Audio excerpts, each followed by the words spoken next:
sinisod. Tinanggap ko 30 second na soccer, matay blindfold. Halos sumabog ang shoulder, tiklop ko para folder. Hindi naman soldier pero ang war is not over. Aking burning forever, nasa magkabilang daliri. Mga tusok ng karayo, marka ng mananatili. Alam ko mali pero buhay ko dito naging makulay.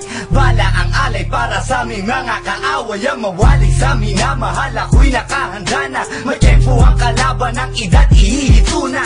Pero teka muna, ito ba'y katotohanan? Mabigat na katanungan, ano ba pinaglalaban? Na dahil ba sagang ang buhay mo'y sa sakripisyo? Kahit alam mo nga hantong nga kulungan ng nicho. Ang peligro at bata sa buhay namin ay likas. Bawat luwang papasa, bala ang katumbas. Gusto mo ba na sumama sa mundo na magama, na may halong lungkot at saya at may kababala ang pagtubos sa sala ng iba ang kaligtasan, sa isa't isa inasa.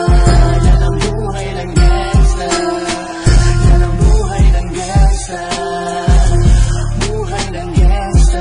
Wala nang takot dahil ultimo ka ba ay limot. Manhid na sa mga bandang ilang ulit bumuntot. Ganto ang buhay na pinili ko't aking pinamulatan. Burado na sa isip ko na may kinabukas. Nasanay na sa sistema ang tema ng aking buhay. Kampo namin kalsada at ilagera. Bawat awan nagmisulang musika. Bawat putok na mamagitan sa pagitan ng alitan na walang pinaglalaban. Paligsahan na wala ni palakpakang masigabo. Binunoy 7 taon bago mahirang at mamuno. Na mag-OG sa tondo at veterano ng Brown. Mula nung 1999 ngayon ay talk of the town. Nagsimula ko bilang homeboy na di mapapagsak.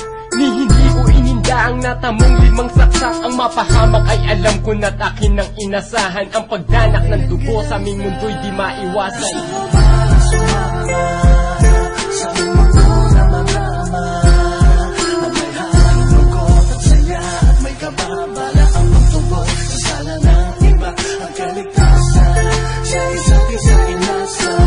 Yan ang buhay ng gangsta, yan ang buhay ng gangsta, buhay ng gangsta. Mula noong 1998, buhay ko dito na ginugol. 12 anyos ang laro sa mga lesbo magpahabol. Naging kakaiba ang pananaw sa kaidaran. Pinangarap na lahat ng gang ay mapangibabawan. Habang di na alintana ang mga tao'y lumipas. Tumandang walang tinapos, tila nagsayang ng oras. May mga tropang nangulungan at ibang di na lumutang. May mga nagbuwis ng buhay at naging bayad utang. Ngunit tinuloy ko pa rin ang laban hanggang makilala ang pangalang OG Sacred, parang mayor ng Manila. Hinawakan ng Corcuera, permanent at tubo. Tunay na ninong ng Velasquez at Rojas sa tundo. Na ipagsabayan sa mga hamon, humantong man sa patayan. At walang tigil na putukan ng gante pag nalagasan. Ngunit isang katanungan ang naglalaro sa isip ko. Ito ba ang buhay na dapat manahin ng panganay ko? Gusto mo ba na sumama